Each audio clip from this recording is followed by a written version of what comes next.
Welcome to the WIONPodcast, where we explore fascinating stories and ideas from various fields. In this episode, we dive into the zero margin, where physics takes center stage and explains how the laws of motion outmaneuvered the Tejas ejection seat at the Dubai airshow, revealing the razor-thin boundary between survival and catastrophe. And the real picture becomes clearer when we look at how those final moments unfolded in the skies over Dubai.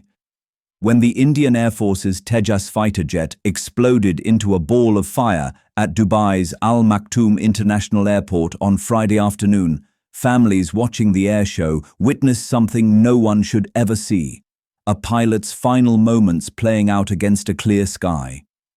Aviation experts who analyzed the crash footage believe the aircraft was executing a negative G-turn when disaster struck. But here's the uncomfortable truth we need to talk about. This tragedy wasn't just about what went wrong with the aircraft. It was about the inherent danger of pushing the laws of physics to their absolute limit at an altitude where there's zero margin for error. The video of the crash tells a chilling story. There was no ejection. Not because the pilot didn't try, not because the 00 Martin Baker ejection seat failed, but because at low altitude during aggressive maneuvers, physics becomes your enemy.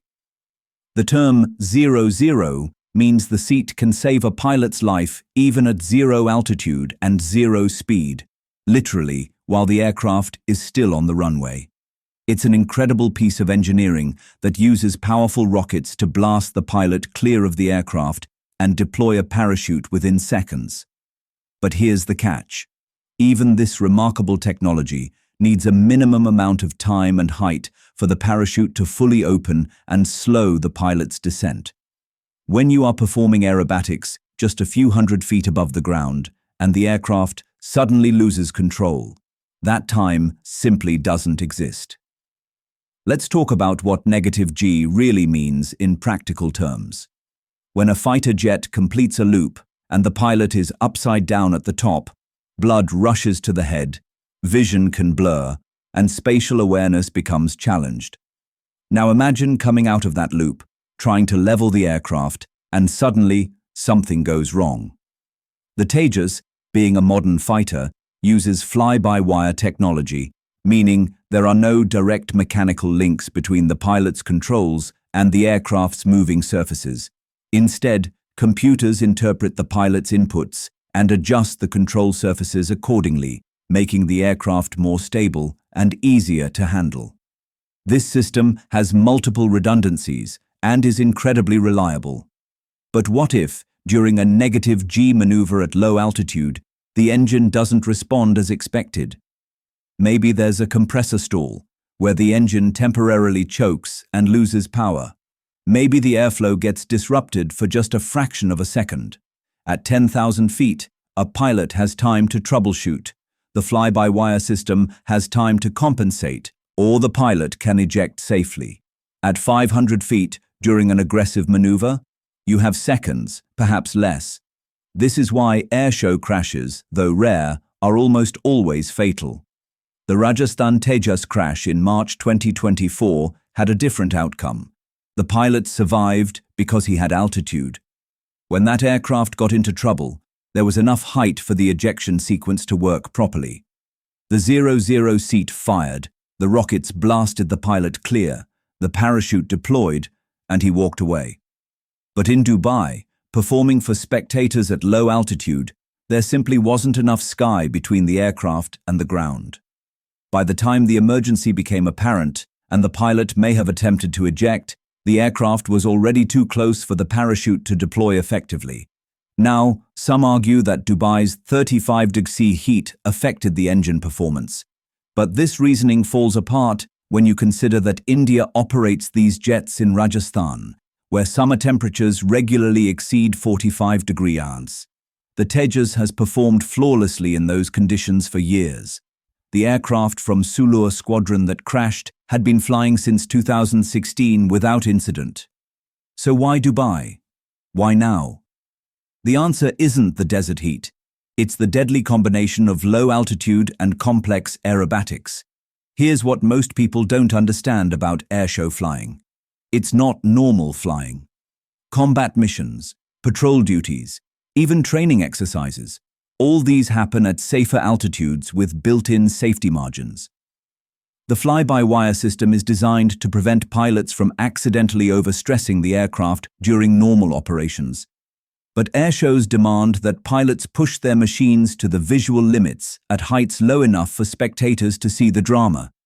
The crowd wants to see tight turns, vertical climbs, and loops that make their hearts race. And pilots, being the brave professionals they are, deliver exactly that.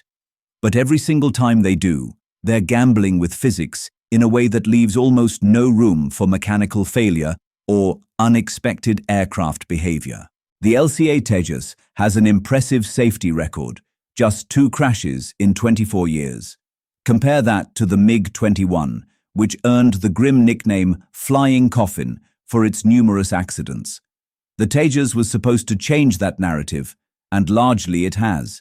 Its fly-by-wire controls make it inherently safer than older generation fighters. Its 0-0 ejection seat is among the best in the world. But safety records and advanced technology mean little when you're performing aggressive maneuvers at altitudes where even a 1-second delay in recognizing a problem can be fatal. This isn't a Tejas problem, it's an airshow problem. F-16s have crashed at airshows, Sukhois have crashed. Even the legendary Blue Angels and Thunderbirds have lost pilots during displays. The aircraft type matters less than the unforgiving nature of low-altitude aerobatics. So here's the question we should be asking. Is it worth it? Is the spectacle of a fighter jet looping and rolling just a few hundred feet above the ground worth the risk to highly trained pilots who are national assets?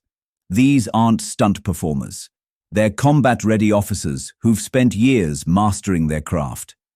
Every pilot lost in an airshow is a pilot who won't be available to defend the nation when it truly matters. The entertainment value for a few thousand spectators lasts minutes. The loss is permanent.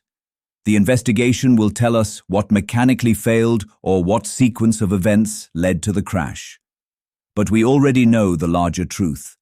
Low-altitude aerobatics will always be dangerous, no matter how advanced the fly-by-wire system, no matter how skilled the pilot, no matter how reliable the 0-0 ejection seat. When you operate at the extreme edges of what's physically possible with minimal altitude cushion, you're accepting a level of risk that can turn catastrophic in an instant.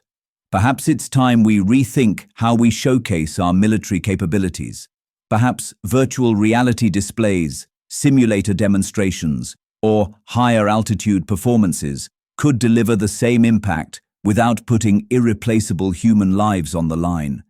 The pilot who died in Dubai gave everything to represent India on an international stage.